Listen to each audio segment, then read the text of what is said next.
안녕하세요. 한 주간의 전남경찰 소식을 전하는 김민아 순경입니다. 순천경찰이 스마트폰을 이용한 자동신고 시스템을 개발했습니다. 주로 야간 편의점 종업원이나 택시 운전자들은 강도나 범죄자로부터 표적이 되고 있는데요. 긴박한 상황에서 곧바로 신고하기란 쉬운 일이 아닙니다. 순천경찰은 이런 문제를 해결하기 위해 스마트폰을 이용한 자동신고 시스템을 개발했습니다. 택시 앞 뒷좌석과 편의점 등의 근거리 통신을 활용한 NFC 칩을 부착해 위급 상황 시 스마트폰을 접촉하면 곧바로 경찰에 신고 접수됩니다. 순천경찰은 지난 4월 순천시 협조를 얻어 순천시 내 모든 편의점과 택시 1,100여 대에 안심 신고 스티커를 부착했는데요. 여성이나 어린이 승객들이 안심기가 하는데도 큰 도움이 될 것으로 전망됩니다. 택시 강도를 만나면 항상 불안했었는데 택시 운전자 안심 신고 시스템이 구축되어서 그전에 불안했던 것이 많이 사라졌습니다.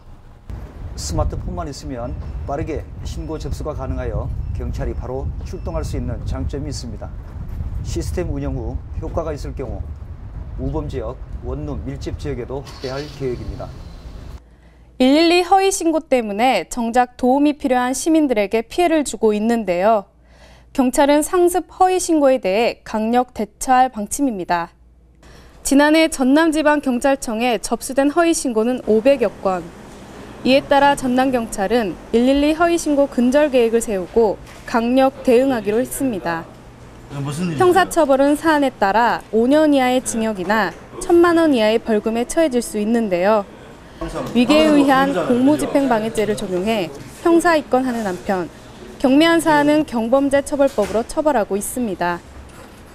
특히 상습 악의적인 허위 신고자에게는 형사처벌과 함께 민사상 손해배상까지 청구할 계획입니다.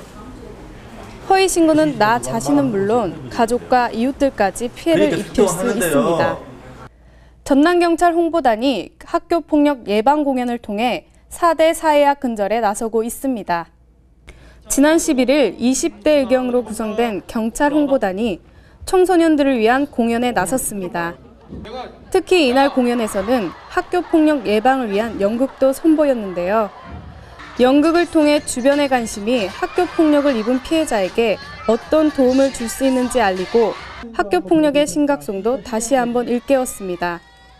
한편 호국보훈의 달을 맞아 안중근 일대기를 담은 뮤지컬도 선보여 학생들에게 큰 호응을 얻었습니다. 네, 홍보단 공연으로 학업에 지쳐있던 학생들에게 큰 힘을 준 것 같아서 정말 좋았고요.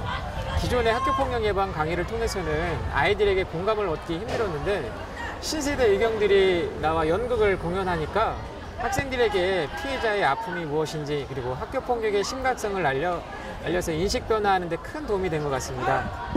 이 사진은 유병원 부자가 변장했을 때 예상되는 모습입니다. 유심히 봐주시길 바랍니다. 유 전 회장의 키는 160cm 정도에 오른손 세 번째 손가락 끝은 휘었고 왼손 검지손가락은 절단된 신체적 특징을 가지고 있습니다. 혹시 유 씨 부자의 행적을 목격하거나 알고 있다면 112로 신고 바랍니다. 이상으로 JPN 뉴스를 마칩니다.